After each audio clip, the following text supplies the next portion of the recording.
Audio Jungle.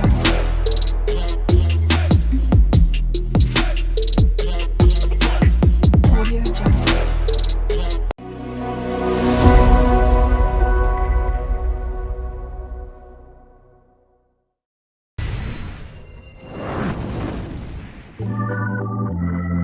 Hello, and welcome to Inside Inspired Women. On the show, we're going to discuss the journey to inner peace and inspiration. And our goal is to encourage, uplift, and inspire women everywhere. I'm your host, Dr. Tabitha Russell. And today, let me tell you, oh my goodness, I'm so excited about our show today. I am interviewing Miss Ruby Maddox. Miss Ruby Maddox, welcome to Inside Inspired Women. Thank you so much for being here with us on today. Thank you, Dr. Russell. Thanks for having me. Yes, I could not wait for us to have this interview because I had the opportunity to check you out, right? Like I went to your website and I just saw all the amazing things that you've done and that you are doing currently.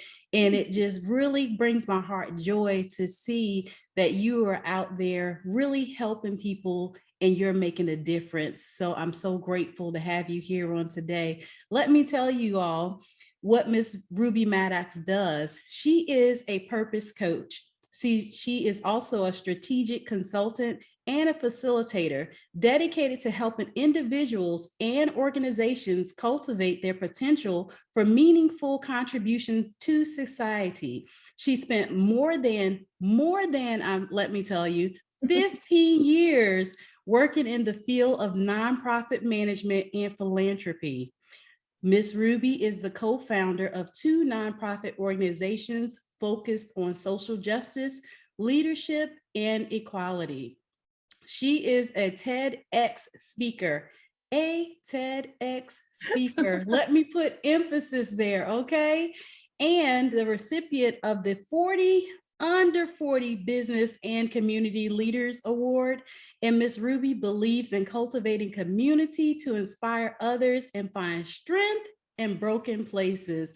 Let me tell you, what an amazing bio. Thank you. So we're going to jump right into this interview on today by you telling us and sharing on today, what is a purpose coach? Awesome. Yeah, so pretty much a purpose coach is helping people find, well, I would say, and I hate using the word find actually, because I believe that our purpose is always inside of us, but it's not always a place where we can detect it, or it's not always in a place where we're doing anything with it. So as a purpose coach, I am helping people get their purpose out of them. I'm coaching your purpose out into the world. And that's what I do, and helping you figure out, what's blocking you from being able to express or direct your purpose. Awesome. And to just tag on to that, what made you decide to become a purpose coach and strategic consultant? Yeah.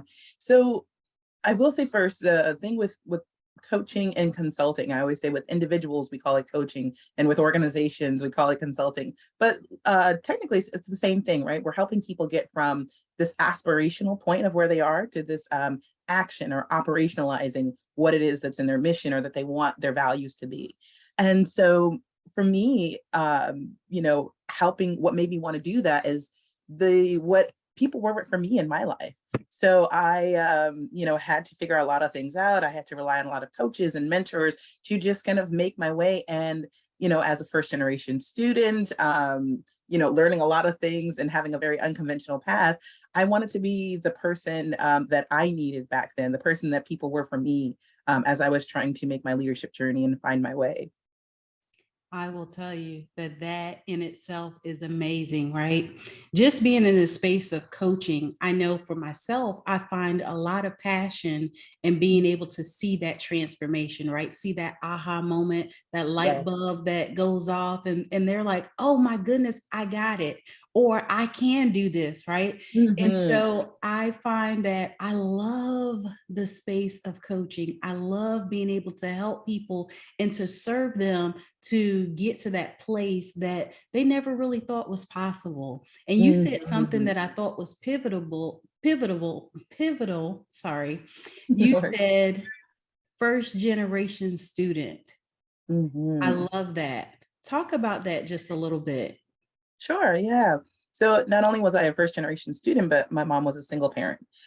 So from a young age, she, relied on a lot of support in the community to help kind of raise us. So we went to the Boys and Girls Club year round. Like it wasn't just an after school program. It was after school. It was summer. It was they're picking us up from school and serving us dinner until she got off of work.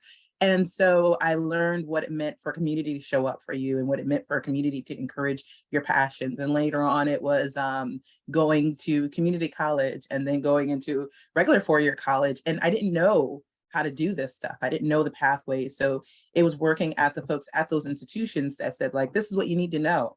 This is why you may not want to stop at an associate's degree. This is what comes next and how to do that, where that wasn't something that was in my household that I grew up with. It required me kind of like leaning in to those passions and finding the support that was in those places. I will say I too can attest with that, right? Like I grew up in inner city Philadelphia, and a lot of the opportunities that was afforded to me was outside sometimes of my community, right? Like I had the opportunity to participate in Gifted and Talented. I think that they call it something else now. They may call Mm, it the honors program, right? But mm, it afforded me the opportunity to be bused out of my neighborhood into the Northeast Philadelphia area, where I went to schools where I was only 3% minority. And mm. so, but the good part about that is that it really gave me the opportunity to flourish, and it allowed me to be able to get somewhat of an education that has allowed me to be able to go on the path that I'm on now, right? And so Yeah. when I talk to a lot of my clients, for example, I'm usually trying to find out what is it that determines that now you need a coach, you want to work with somebody that's going to help you get to that next level. What are some of the things that you've seen that your clients have identified that say that, you know what, now I'm ready to work with a purpose coach? Mm. So for me, for the folks that I end up working with, they're either trying to start something that has never existed before, and like we said, trying to start or expand something, and they're just trying to figure out. They're like, I have this idea, and I know I want to do this thing, and sometimes their vision is, somewhat vivid for them, but it's not very clear. And so people are usually coming to me because they're trying to figure out a way to move from point A to point B. And it's usually almost never just logistical, right? It's never just about the details and the emails that need to be sent and followed up on. It's about that internal, what's holding you back? What clarity are you lacking in the vision that you're going after that makes it a vague goal versus something that you actually see yourself accomplishing and getting done? So people are usually seeking me out because they're trying to figure out, how do they organize that vision that they're having? How do they get clear on their purpose and that vision and how it's connected? And then how do they make it more than just talk, right? How do they go from that aspirational phase to that action phase in their dreams and their goals? So it's not just this thing they've been kicking around in their head for 2 years. I will say that that is awesome. And I'm a firm believer that you have to be ready for that change, right? It's just not Mhm. something that's just going to magically appear out of the sky and all of a sudden, like, poof, I'm ready. No, it's usually a thought or something that's been going on for a period of time. And it brings you to a place of, I am my best self right now with the things that I have done today, Mhm. right? And the only way that I can transform that or get to that next place, I've got to do something different. Different, yes. The one thing, though, with all of that is that I've learned that working with a coach helps you to accelerate that process. Like I've literally seen people take 3 to 5 years off of a process that could potentially Mm. take them 5 to 7, Yes. Yep. right? Who wants to do that? I know I don't. I don't have time for that. Yeah. And so I get excited when folks say, okay, look, I've been thinking about this for a while. I'm finally ready. Let's go. And they don't look back. And that's the Yeah. thing, is that I have sometimes just a couple of little requirements when people say that they want to work with me. Is one, that they have to have a willingness that they want to Mm. change and that they're committed to that. That And with willingness. Yes. Can't work without it. Look, look, sometimes I've learned that the things that people say that they want, I'm like, why do you really want it? What's your why at the end of the day when you got to do this by yourself, when you thought that you were going to have help? What's your why when things break and it feels like it's not going to work for you? And then I can go on with a list of things after things because your why has to be stronger than all of that. And if it's not, that's where we give up. That's why New Year's resolutions only last maybe 60 days. 30 if we're really determined, right? Exactly. And I don't want to cut you off, but what your second thing? But you're absolutely right. Yes, I am really starting to see how we've got to really have something on the inside or either somebody that's going to help us to stay on track, to be accountable to ourselves, that has a little bit more insight than what we have. So what are some of the things that you assist your clients with to help them overcome and deal with their purpose? Yeah. So I love what you were just saying in terms of finding that why and that reason, because that's literally at the core of direct your purpose, where it's just like, we start with purpose, right? What is this thing? What does this mean to you? So when I was coaching students, it was just like, this job or this internship that you say that you want, why that one? Because you could go for anything. You could be doing anything. And with my, my clients, whatever business that they're trying to start or organization they're trying to go, why that thing? Tell me why, because you chose that for a reason. And often those are some of the most beautiful, answers and responses, that was, where I was and somebody helped me, or I want to be the person I didn't have, or I see that this is a problem and I want to fix it so that no one else has to, experience what I experienced or experience what a family member of mine experienced, beautiful, beautiful reasons. And that's their purpose. And like you said, I work with them on getting clear about, what does that look like with that purpose? When that purpose is manifested into your vision, tell me about that. Tell me what that looks like. Because most of us will get so caught up in why it's not going to work out and all the details of how it can't work. And we don't even give, 50% of that to what if it does work out? What if it does happen exactly like what you would imagine? What then, right? And that opens up so many possibilities for them. So I'm walking them through that process. And once we sort of like basically find that point on the map, right? Your vision is your GPS point on the map. We know where we're going now. And so how do we get there? So I start working with them through that process of like, okay, now it gets a little bit more logistical. Now we're talking about what activities, what are the things that we've got to do to get you to that vision, right? The one that lights you up, the one that is connected to your purpose, right? That your vision manifested. And then how do you execute on that? Because up to that point, we've thought all about what our purpose is and what's deep and what it looks like when it's out in the world, all the things that we have to do to get there. Now we got to do them. We got to actually do them. Yes. And so it's just like, and that is where your stuff is going to come up. The feelings you had about how you weren't good enough at 15 years old, that's going to show up right now. Right. And so, and asking what I do for my clients is bringing them through that process, right? Helping them get clear, helping them figure out the hows, but then also helping them move the stuff out of their way that's part of that resistance to their purpose. Literally directing their purpose. I love it. I love it. I will tell you that because we're such emotional beings, a lot of times that's the one thing that drives us. I used to say on a day by day basis, but now I say it could be an hour by hour basis, right? Like as happy as I am, and as much as I love working and serving people, there's sometimes something in there that it don't take much to kind of, make my thermometer go up just a little bit, right? So I will say that the same thing shows up a lot of times when we're on our journey, when we're working towards whatever it is that we say that we want. So I like your program in the sense of it helps them through that process. It helps Right. them to be able to process that along the way. But do you have a structured program or course that you take your clients through, or Mhm. do you provide one-on-one client relations? Well, I do both.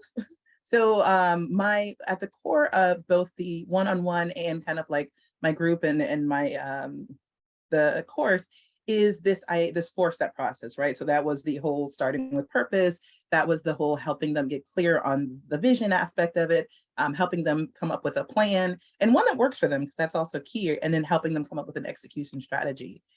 So that is what I do in my one-on-ones. And so it's not necessarily as cut and dry as like, all right, this week we're working on number 1, this week is number 2. It's kind of like flowing with them and recognizing where they are in their own process so that they know what comes next or what might be lacking from that. Within my group program, like a workshop or things that I do with people, like the Direct Your Purpose workshop, I do take people through that process and helping them kind of identify like what, come up with whatever it is, that's on your heart, that's on your mind, that you want to accomplish maybe by the end of the year. And tell me why that's important. Let's start with purpose. Tell me what the clarity, what your vision for that thing is. Well, so if when it happens, not if, when it happens, what's that going to look like for you? What are the things that you need to do to get there? And then what's your execution strategy? And in that, it's not just like how you're going to do it, but it's just like, how are you going to get support? After this workshop is done, after everything's got, said and done, how will you continue? How have you identified that? They say a lot of times when we're trying to cultivate new habits, we need to get specific, right? So if you're going to start this thing and start doing this thing, when, is it on your calendar? Does it live somewhere outside of your head? Is there a timeline associated with it, right? Because it's not real if we're not doing those things. And so it's like, I help people be able to not just have a vision board, right? Or just like have a purpose, but it's just like, let's then, within my groups and stuff like that, let's then actually come up with a plan that is unique to you, right? So we have organizations will have like, strategic plan and this big vision. You can do that for yourself. You can do that on an individual level to have your own personal strategic plan and how you're going to get that done. Wow, is all I can say, right? Oh, Like, I thanks. love that you have flexibility built in there, that Mhm. you allow the person to have a say so in this process, right? I've learned that once you get buy-in and Mm, you've gone through the process yourself, there's no turning back. Like, nobody can tell you that the sky is not blue because you've already seen that the sky is blue for yourself. right, And right. I love that when you can take them through a process and you allow them to be able to experience it front and center, as Mhm. opposed to it being cut and dry. So I love that.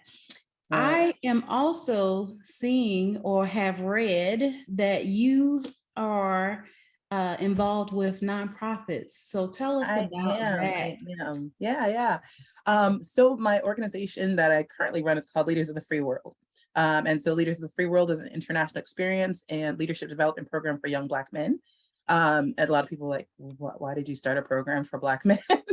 Earlier when I mentioned kind of like my background in higher ed, 14 of those years was spent at a women's college, right? And so while I recognize that there are definitely disparities when it comes to like opportunities for women and girls, I also recognize that there are a lot of programs and things out there that recognize that there are disparities for women and girls, and not a ton that recognize the disparities for Black men. My organization, I started coming up with it at a time when my brother's keeper from their president's office was coming out, and the Black Male Achievement Program, which started to see like, okay, there is, an issue when it comes to this demographic. And for me, it was international experience and what that means. It was a huge thing for me when I first went to Ghana back in 2010.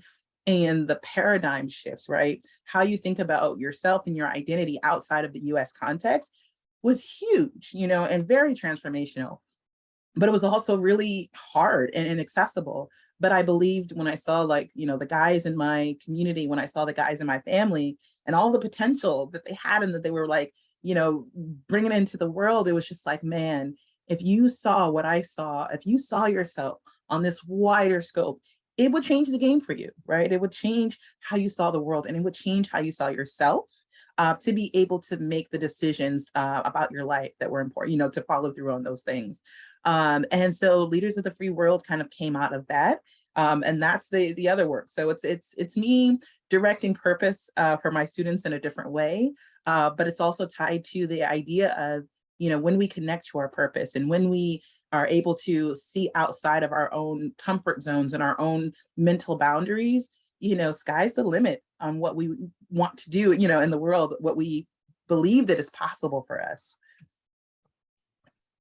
I can tell that you are super passionate about this because you just lit up when you were talking about it. And I will tell you that there's no better place to start than with men, right? Mhm. Men are the leaders in our society. They're the leaders of households.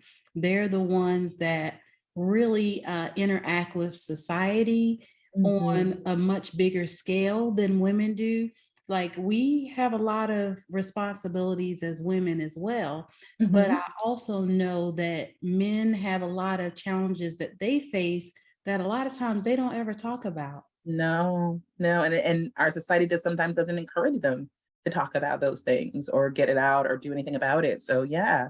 Agreed, because they're told to be strong, they're told to man up, they're told to, just suck it up and keep going and that kind of stuff. So I applaud you for working with the men and really having a program that gets them to see that you don't have to paint a box, Right. and that Right. the box really doesn't exist, right? Exactly. Exactly. Yeah, I love it. I love it. So why a nonprofit to do this? Mm. Yeah, I mean, I think at the time, one, that was, where my background is. My master's degree is in nonprofit management. It was my second organization. And let me tell you, the first organization was before I went to grad school for nonprofit management. And then after that, I was just like, I will never start another nonprofit. This is what all the details, the stuff, the legality, liabilities. I was just like, nope, nope. And for a long time, I wouldn't even call this a nonprofit. I'm like, it's a project. It's a project. But I started a nonprofit just because of what we were trying to do made sense, structurally in that sense, versus where a business, having a business model of how the project was going to get funded wasn't possible then. I think it's probably coming a little bit more now in terms, because as a nonprofit, how are we going to pay for this is a thing. But I think when we started, it was just like the idea that we wanted to give these opportunities to students and make and remove as many barriers as possible, especially the financial barrier. And how were we going to make that into kind of like a financially sustainable enterprise? At the time, I think was we thought the nonprofit model was better. I love it. You mentioned about your journey before learning structured education about the nonprofit world, and then after. So what are some of the things that you learned that you consider to be priceless to you? Mm. I would say being able to have not just documentation, but documentation that is accessible to everyone. So the first organization I started was an urban agriculture program, right? I was super green, and it's just like, yeah, let's just do it. And I didn't know a whole lot about board management and how to keep your board, engaged and involved. I think there was a lot I didn't know about, just, I guess, regular organizational structure. It was just, we were just doing it, right? This is a good thing. We want to do it. If there's money, then let's do more of it, teaching kids how to grow food. And I think that's the biggest thing, the before and after, was learning that it wasn't just good. It wasn't enough just to have, to want to do good work. And Mm. I think that's the thing that a lot of us get caught up on. There was an example that my professor always used as sort of like the cat lady, right? Nothing wrong with the cat lady. It was just like, she loved cats. She wanted to start an organization. That's it. And that's all she knew, was that she loved cats, right? In this particular scenario. But it's just like, if you don't manage the money well, you could be charged with malfeasance, and not even because you had bad intent is just because you didn't know. In the nonprofit world, sometimes what you don't know can hurt you, right? And those were some of the lessons I learned. And it was just like not actual experiencing them, but that was, what I learned in terms of like, hey, by the way, you need to make sure you're recording all of your board meetings and making those minutes available. You need to make sure, certain structures of how the money is managed, or how, people are either brought into it or compensated. Like, it has to be in a certain way. It can't just be like how you felt that day of how to do it. And I think that was the biggest lesson versus like the informal, organic process of running an organization, and then kind of like the more structured way.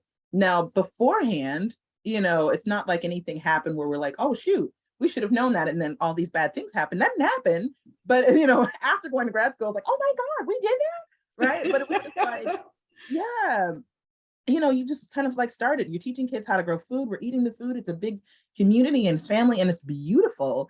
But then you have to worry about the sustainability of the organization and of that vision.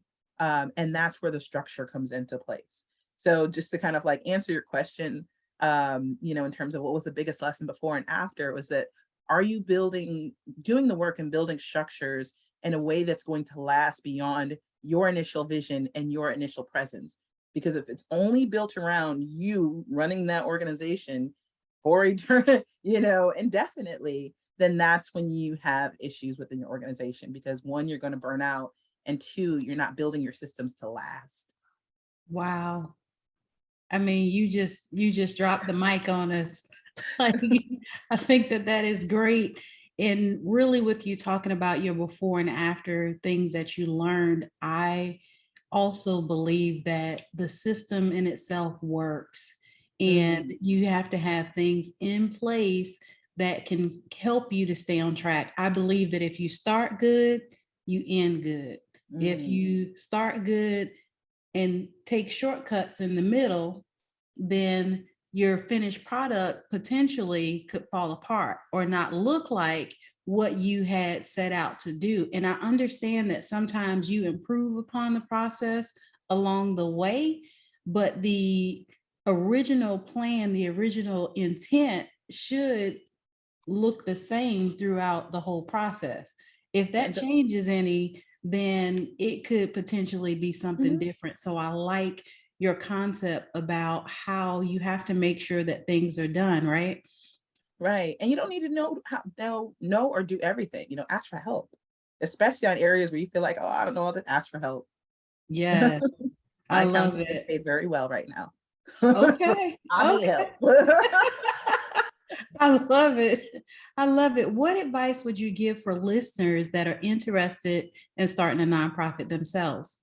I mean, I would definitely say the first thing is, does it need to be a nonprofit? There are a few folks that I spoke to, and the first thing sometimes is that, oh, I should be a nonprofit. I'm like, really? Because that model looks like it could be a business model. And that's okay.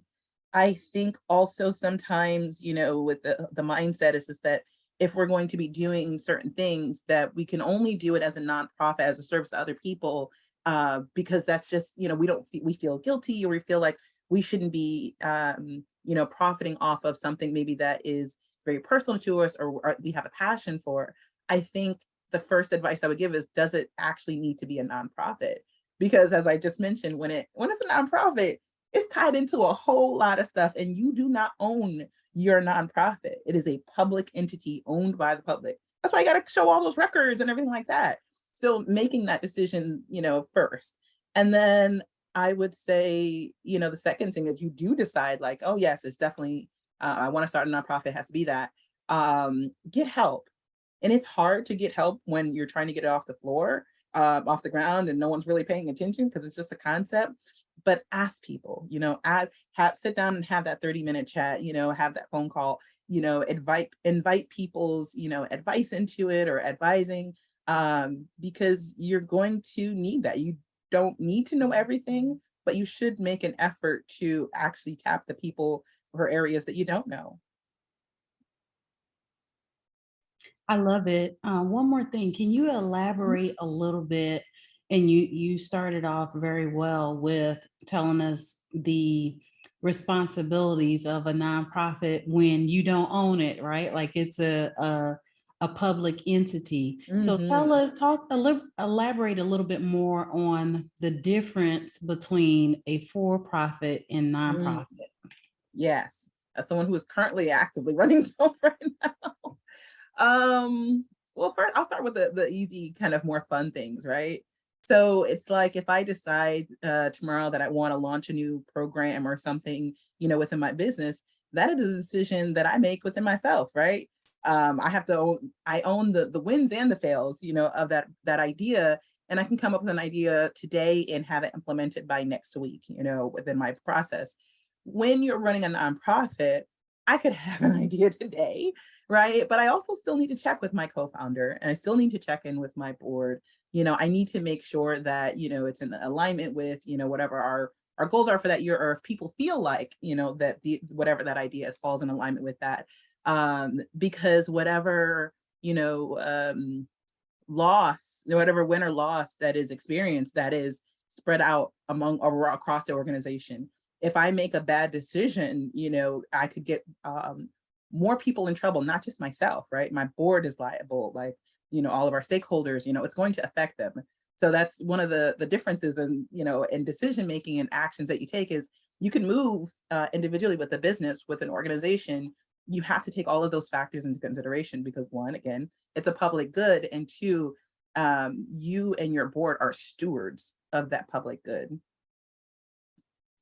Yeah. Wow, you explained that very well. I can tell that you're a facilitator and a TEDx speaker because your answers are very succinct. I love that. Tell me about, why did you decide to add being a facilitator as well as going out for being a TEDx speaker to your Mhm. portfolio? Sure, sure. Well, being facilitator is also kind of it's a little bit tied into the consultant role because it's facilitating spaces for people to learn, grow, and act. And so you were mentioning earlier, like with individuals and trying to like help them direct their purpose on a one-on-one, whereas in a group, or when I'm consulting, I'm facilitating sometimes that group coming together on a shared vision, right? So it's just like, what is everybody's individual purpose that brought them to this table? But what's the shared vision that they all have for making that happen?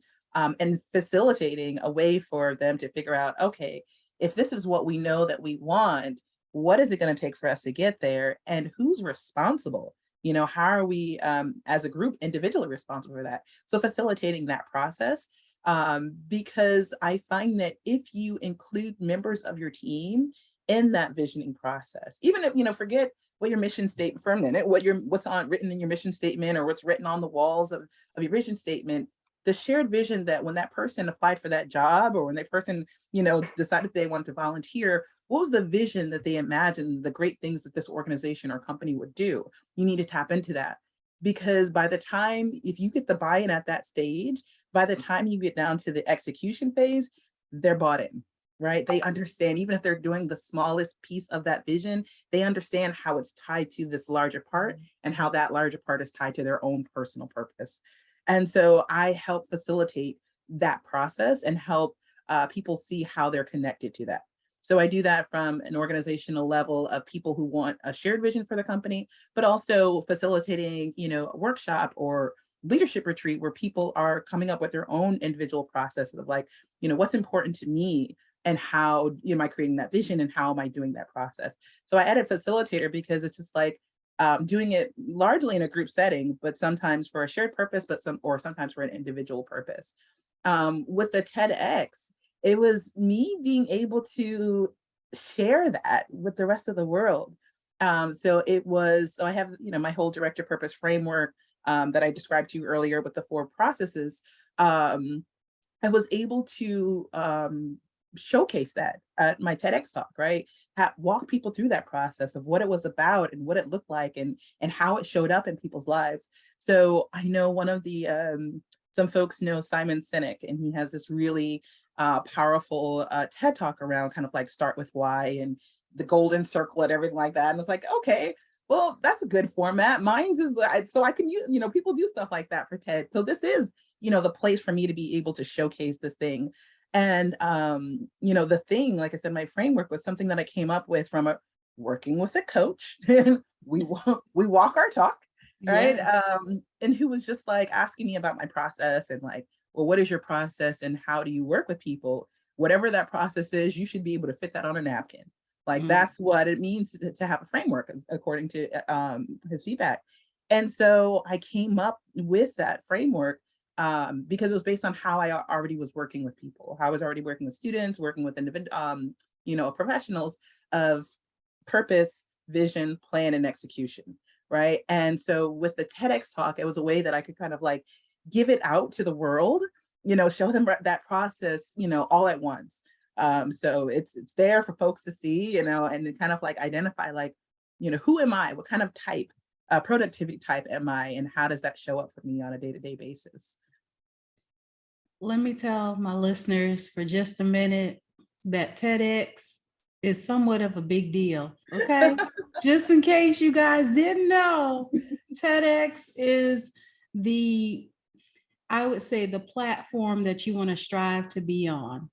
Be in the speaking world. That is Mm. definitely one of those plateaus that you say, okay, I'm going to be on TEDx. It's almost like going and being on the Oprah Winfrey show, right? Like I'm gonna sit down and I'm gonna talk to Miss O is one of those things that you strive for. Mm. So explain to our listeners, what is TEDx and Yes. how did you go about acquiring the opportunity? I know you mentioned something about working with your coach, but what was that process like for you? Mhm. Yeah, so how I went about, um, so what is TEDx first? So TEDx, so there's TED, which is this platform that was developed, I don't know, maybe 10 or 12 years ago, maybe even longer. And they take speakers and thought leaders from around the world, and it's a platform to share big ideas. I think that's their main thing is like, how do we take a big idea that needs to be shared with the world, and put it on there? And then TEDx became a way in which they began to allow different locations. So instead of just TED, Big TED, there was also TEDx, where different places around the world were able to host a platform with the same premise of like, how do you share what are some of the big ideas that we can put out and share with the world? So like there are TEDx talks on so many things, so many big ideas and philosophies that people have put out there for people to kind of really consider or integrate into their work. And for me, there was a TEDx in my town, and I'm like, okay, I'm down. I want to, what's the name, be a part of that, and reached out. And pretty much you can apply to any of the ones that are open calls looking for speakers. So, I mean, there's a TEDx Ghana. No, it's TEDx Accra. There wherever in the world, like I said, there's TEDx in different parts of the country, and they have open calls for speakers based around the theme that they have for the ideas that they want to share. And so, oh gosh, I'm trying to remember the theme for the one that I applied to. I don't remember the overall theme that we were all under, but each one has a theme, and you can pretty much like pitch your talk that is related to the theme that they're advertising for. So each TED location will look for speakers. You make your pitch, they make their selection on like, okay, we feel these pitches best represent our theme of what we're going to be sharing on that day. And you're usually paired with a mentor or a coach to help you get TED ready for the day of your debut. And so once you're selected, you're given a coach, and then you have your day in which you do your whole speech. And then it may not actually air for another couple months after that. So it's a bit of a process. And so I always tell people, I had a friend of mine who wanted to do TEDx, and showed him how to apply, where to look, and he landed a TED Talk. And and I was like, don't be discouraged. It is a long process. But just like, with any other job that you may apply to, apply early, apply often, and don't be discouraged by the length of the process to get to the stage and get your stuff actually viewed into the public. I will tell you, or I will say kudos to you for sharing that process, not only with us, but also with your friend, right? Like it's good to know somebody who knows something, right?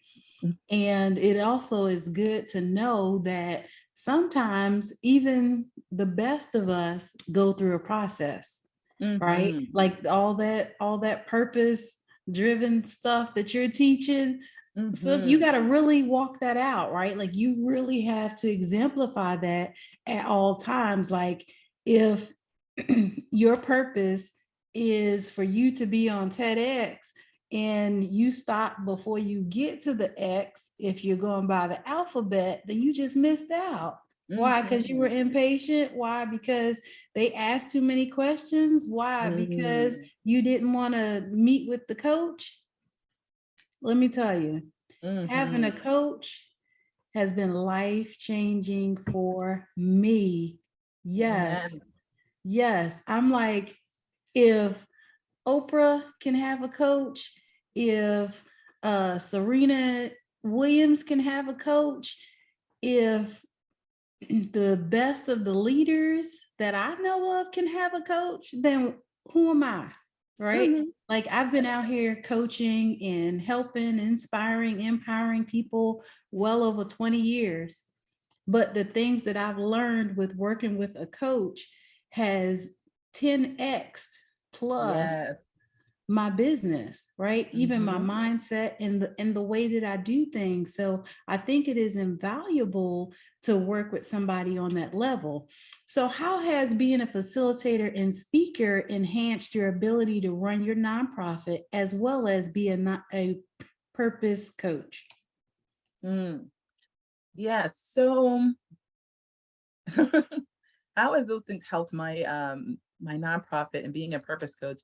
I think, like you said, it's being able to, part of it is walking my talk, right? So the things that I teach, the things that I advocate for, I'm able to pour that into my coaching, right? You know, how what I've learned in my journey and working with people, and how to, I would say, even in managing an entity, I pour that back into my nonprofit. It's interesting because the nonprofit came before just slightly before the business. So one actually informs the other. But how I allow, create a space for my clients to be vulnerable, how I help them, become aware and recognize their own resistance. Those points or those places where they feel blocked, that shows up for me, in my nonprofit, or it shows up for me in my own sort of like process as a coach, or when I'm helping other people. Um, I'm able to take the work that I do or in those places and treat my organization as like a consulting client, that I'm trying to help move from aspiration to action. It allows me to check, am I doing the work to create a shared vision, within my organization? Am I doing the work to make sure that everyone's on the same page when it comes to executing? Am I staying connected to my clients and making sure that they feel that they have some type of ownership in their own process, and not just me kind of like, you should do this, you should do that, you should do this. I specialize in working with people who are not just one thing, right? They're not just the thing that they want to grow, right? They're not just their business, they're not just their purpose, right? They're also, or singular purpose, I should say, they're also parents, they have day jobs, they have, they have siblings, they have other obligations. And so how I am able to help them figure out, how do they navigate their purpose through those things, right? Because they're not going away and they have value to us in different ways. But I'm never going to work, I'm never going to suggest people like, oh, the only way you can get this off the ground is if you can put in 10, 20 hours. When I know that's not the reality and that's not the possibility, it's what makes sense for you.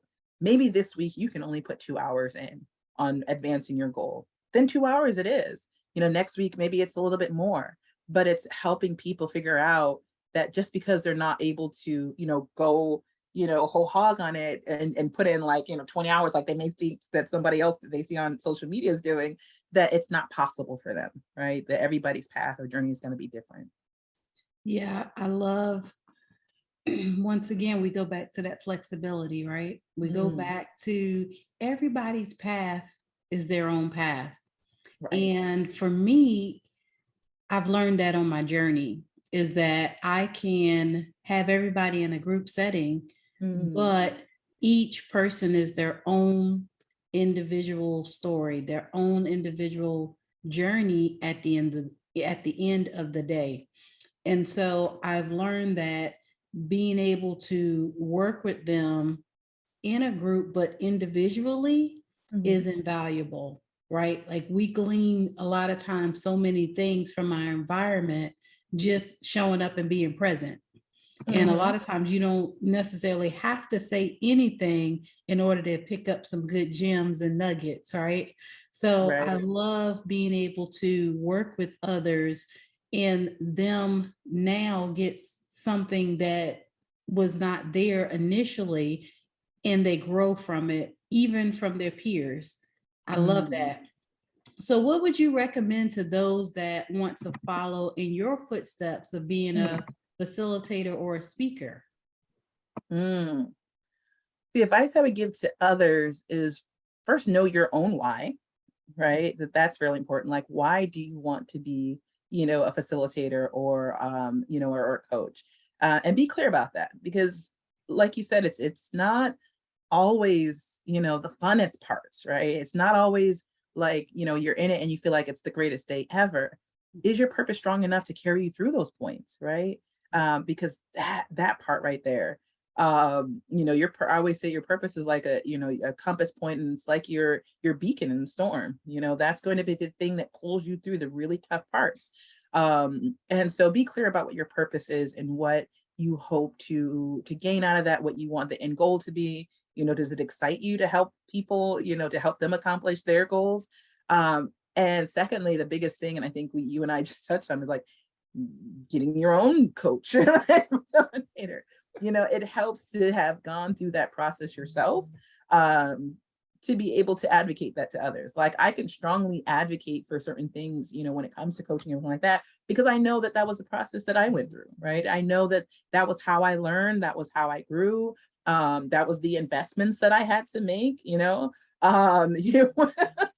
some of them were pretty costly, but worth it. And don't be afraid to invest in yourself, because anything worth having, yes, is going to come with some sacrifice, but it's going to be hard for you to expect other people to do things that you're not willing to do yourself. I am a huge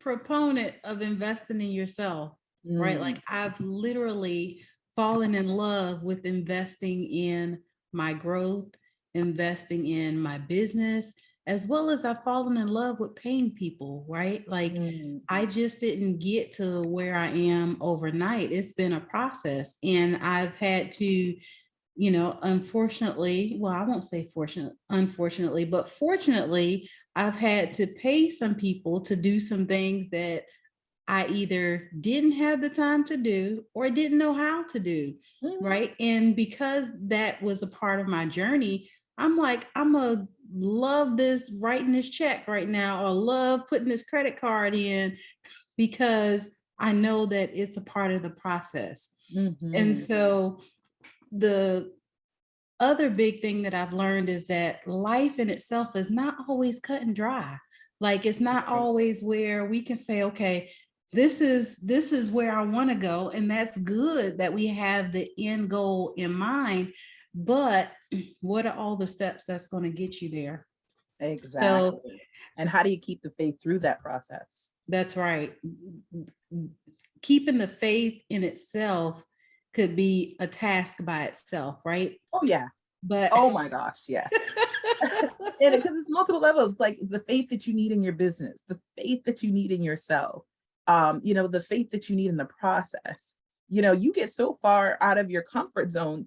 That is all that you were running on, is the faith in that process and all of that. So yeah.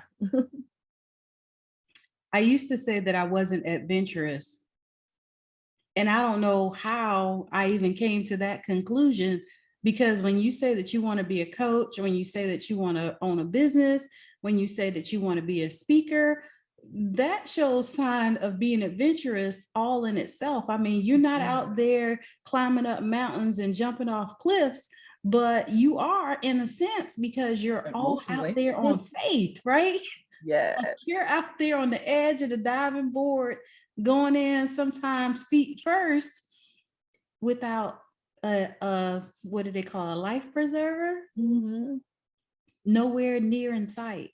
And Yeah. nobody on the edge to throw you one or to come in and jump in to come get you, unfortunately. And Yeah. so I have really loved the process. People be like, what would you do differently?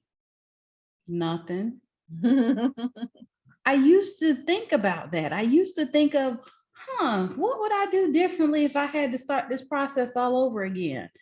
And I used to have a whole list of answers that I would do differently.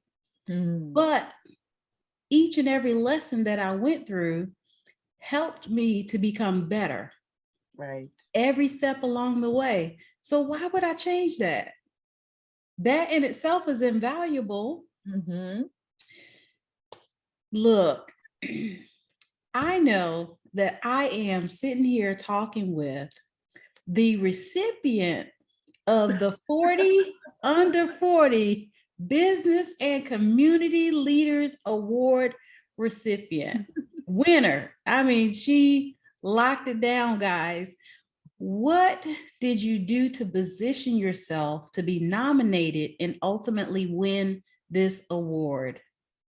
Yeah, actually, it was the 20 years I spent as a farmer, as an urban farmer. So earlier when I mentioned my first organization, Gardening the Community, it was about growing food in the city, but also teaching kids how to grow food, why it was important to grow food or know where their food comes from, and just kind of educating them about our local food system and where we were in that process.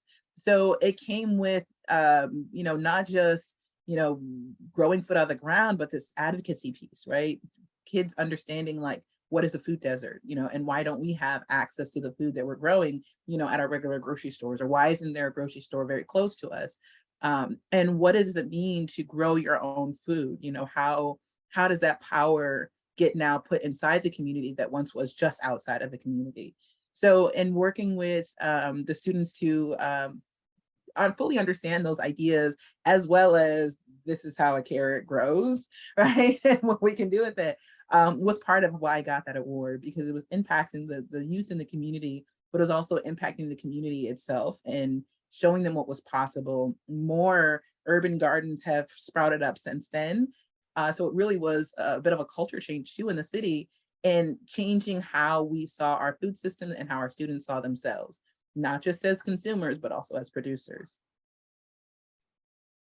I am, I was saying a little bit earlier, a little bit of a holistic girl, right? Like I Mm, like natural herbs.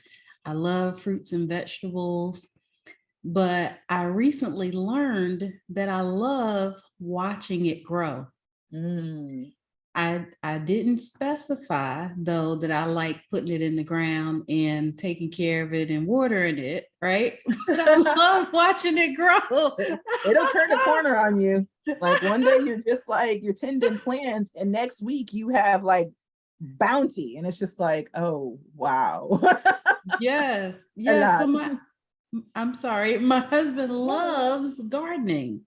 Oh. So for years, he would plant his garden and we will have an accessible amount of Oh, fruits nice. and vegetables and whatever he decides that he wants to put out there. And that's where I love to see the process. Like I'm out there taking more pictures than he is most of the time. And I'm pretty sure after a certain part, he's probably like, you know what, you don't have to do anything. This, he's got a system. He's been how he wants things, and yeah, you can take photos. Just don't interfere. And I'm okay with that. Just like I was telling you, me and outdoor elements sometimes are not the best of friends. And so Mm, I've been out in the elements the last couple of days, and it has a tendency to sometimes linger for a couple of days. But I love, love, love when he brings things in from the garden. Like I am super amazed at how quickly it grows. I mean, the size of his tomatoes and the peppers and the cucumbers this year has doubled in size. And I'm like, man, this is amazing. Like, what did you do differently? And I'm asking him questions, even though I'm not necessarily involved in the process, right? Like, we can always grow and learn something new, even though it may not serve us right now. Right. Right. Later, it may come down the line and you'd be like, oh, I remember how he did X, Y, and Z, and all of a Yep. sudden you're sharing it with somebody else, right? Mm. So definitely congratulations on your award. Thank I you. think 20 years of showing people how to be invested in anything is amazing. Not to mention that it benefits us, not just physically, but from the inside out, right? Being able to grow our own food. I think that it's going to be a needed service at the rate we're going, right? Right. So I think that is great. So tell me what's next on your list for Miss Ruby Maddox. What is next for you? Yeah. So two things. One, I will be, you had mentioned course earlier. I'm actually developing my process into a digital course of, people who want to go from aspiration to action and doing the direct your purpose process. And then also I've been leading, I think this past week, the end of July, was my third leadership retreat in Ghana that I did for my organization, Leaders of the Free World. But I am developing a direct your purpose retreat also in Ghana in January. So that's also the big next. So I'm still coaching. Slots open up in the fall. I'm still doing my consulting work and group coaching work and facilitating workshops. But sort of like the two new frontiers for me are the course and the retreat. I have a passport. I will travel. I'm Let's just go. saying. Let's go. I've never been to Ghana, but it's on my list. So Nice. Yeah. I love it. I love it. Let me just tell you that today has been amazing. I am beyond thankful for you being on the show today. You are a wealth of knowledge. I give God all the glory and praise for our connection. And a Amen. special shout out, I want to shout out my girl, Lanisha, that Yes. connected us. Let me tell you, you never know how things can come full circle. I had the opportunity to bring her on the show. And it was also another amazing interview where she gave us lots of tips on talking about automation and how it simplifies our life. So I definitely look forward to us working together again so that I can get some more insight and we can follow you as well in your journey. So thank you so much for sharing with us on today. Let our listeners know how they can follow you. Yes. Well, definitely visit my website, directyourpurpose.com. And that is my handle at Direct Your Purpose is on Instagram and Facebook. But if you go to the website, those icons are there too, directyourpurpose.com. Thank you for sharing that with us. And I look forward to us talking again. Awesome. Thank you for having me. You're most welcome. Until next time, remember, inspiration comes in many forms, so look for it, embrace it, and most of all, inspire others. Take care.